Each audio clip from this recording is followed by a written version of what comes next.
Hello, on this video I will make a comparison between the two light pollution filters, the Svbony UHC and the Optolong L-Quad Enhance. I would like to specify that this video was not sponsored by anyone.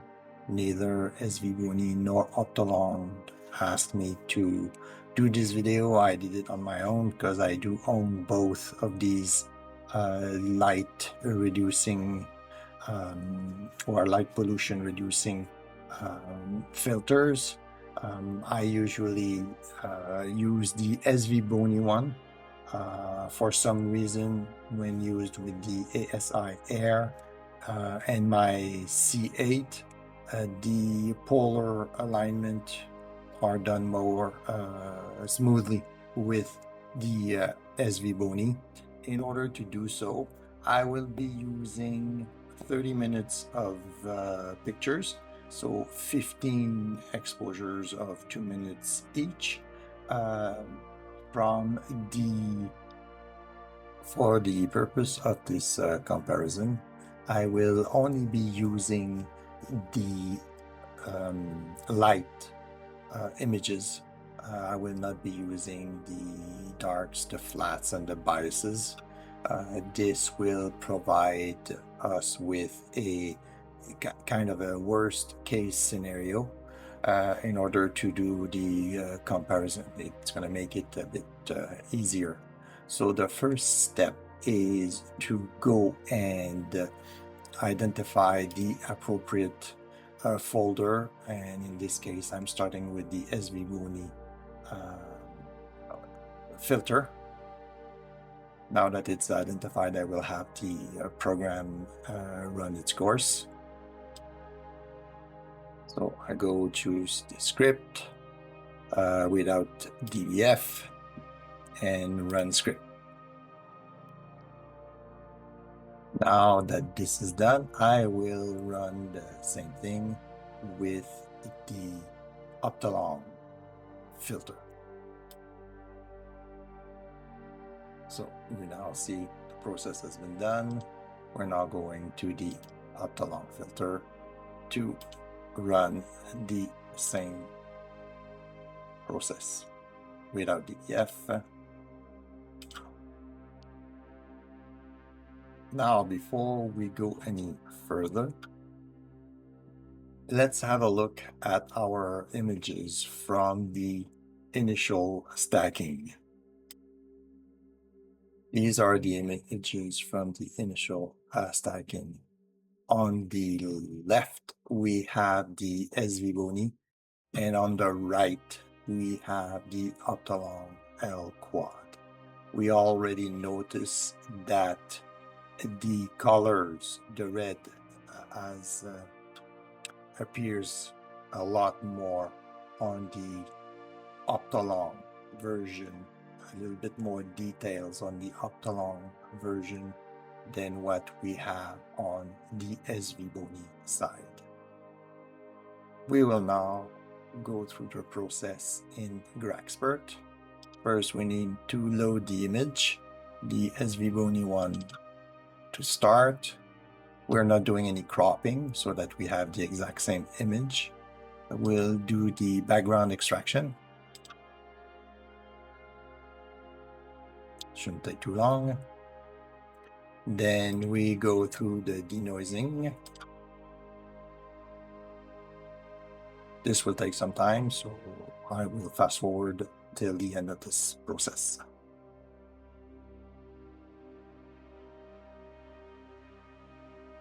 Now that the process is done, we'll be saving the image. Graxpert has been identified in the name of the file so that we know which stage we are at. And now we'll be doing the same thing with the image from the Optolong version. So background extraction, which is very fast. followed by denoising, which takes pretty much most of the processing time. I will get back once this has been accomplished. Now that this has been done, again, we go through saving, and Graxpert has already been added. Now that we are done with Graxpert, we can close the program and go back to Siril. In Siril, we now have to go to the house and identify the folder into which we're going to be working, the Svbony.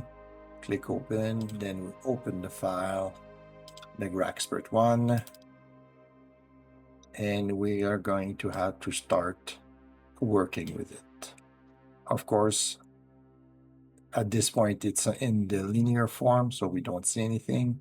If you want to have a quick look at what it looks like, you go to Auto Stretch. This is what it would be looking like. We'll go back to linear in order to start the process.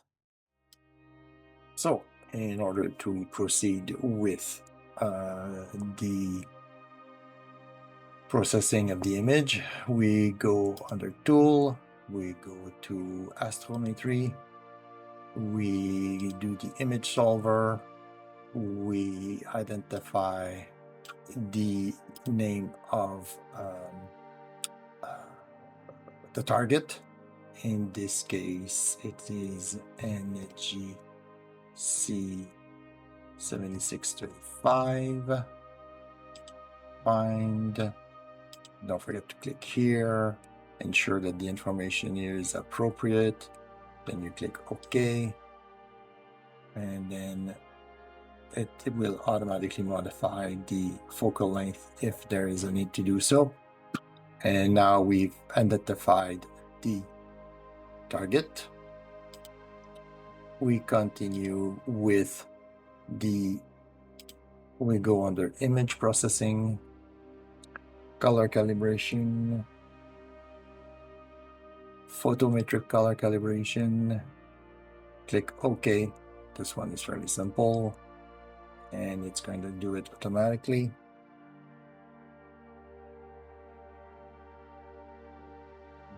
Once it's done, close, wait until the calibration has been successful, and then you ensure that your image is under linear, just in case. Sometimes people change it. You go to stretches, you go to histogram transformation, and I have another video that explains how I use this, so I'll be a bit faster in this case. I like to raise it to 2, and then you start the photometric calibration. I'm using very specific positions so that I can duplicate the transformation, so that I compare things that are as close as possible. Once you're done with the histogram, you then go to color saturation. So image processing, color saturation. We're gonna go at 0.5. And the last step in this is to remove the green noise. So image processing, remove green noise, apply.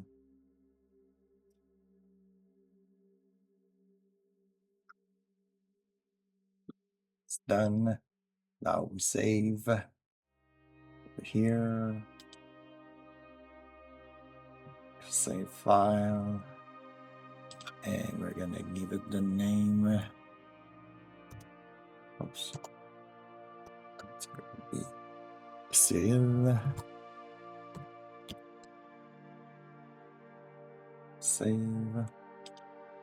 And now we're going to be doing the same process to the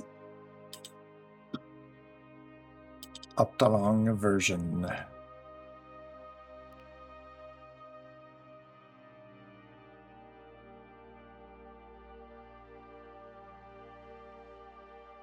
So I try to do exactly the same modification via the histogram to both images. Now I can close this, remove green noise.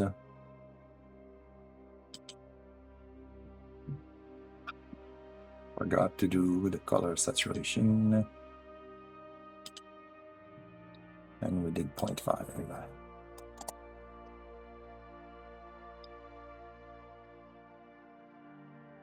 And we now save the image.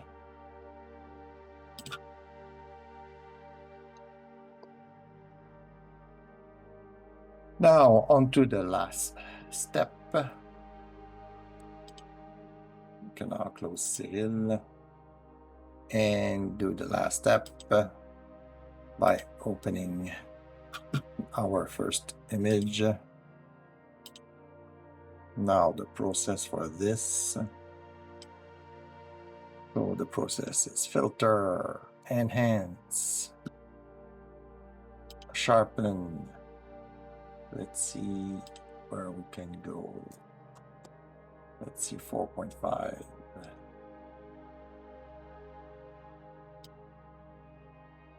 That's the image. Not much of a difference between the two. Oh, it's a bit clearer. Yeah, clearer this way. Let's go with OK. 5.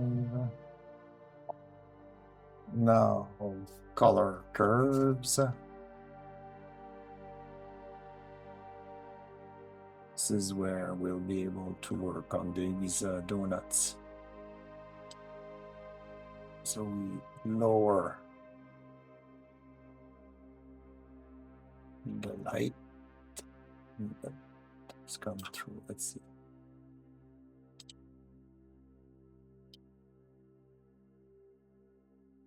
So if we really lower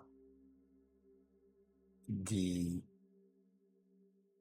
general lighting, we'll get more of the stars, we get the clearer pictures.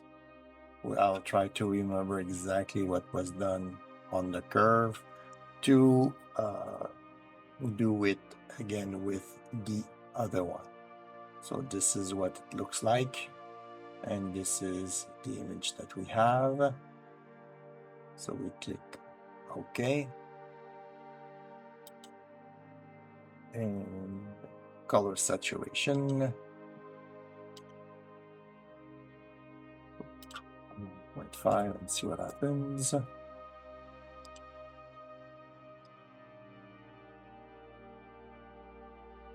The red are more vibrant with 1.5. Let's leave it as that. And then we'll do an export file, export the file as this comes up. We add the Gimp at the end and export.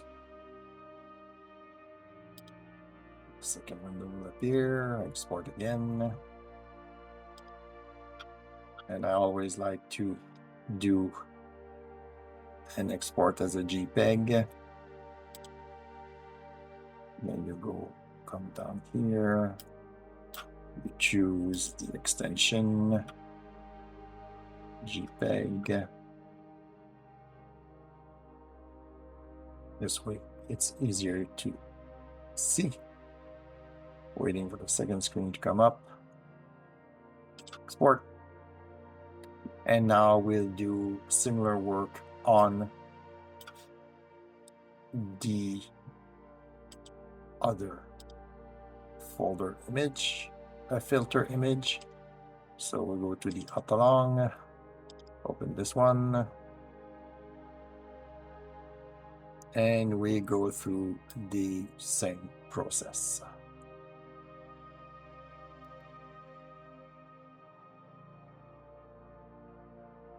The curve is similar to the other one. I had to work a lot more to get rid of the donuts in this case. And now we also need to do the color saturation.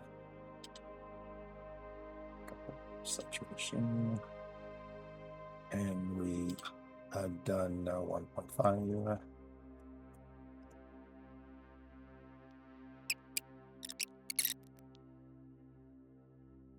And we are done. Now let's have a look at both images. We have the Svbony final, and we have the Optolong final.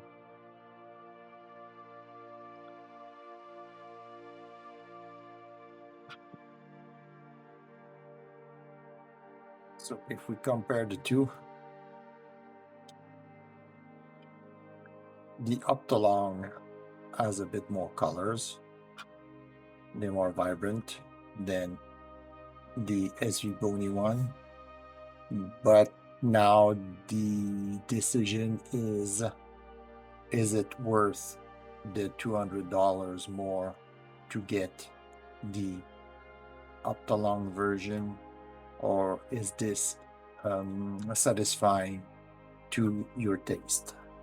So the choice will be yours to make. You saw the two images of the results. Is the Optolong at $300 worth spending on that specific one for the light pollution, or do you want to keep your money for some more expensive components? Because we all know how expensive different items for astrophotography can be. Again, the choice is yours. And until next time, I wish you clear skies.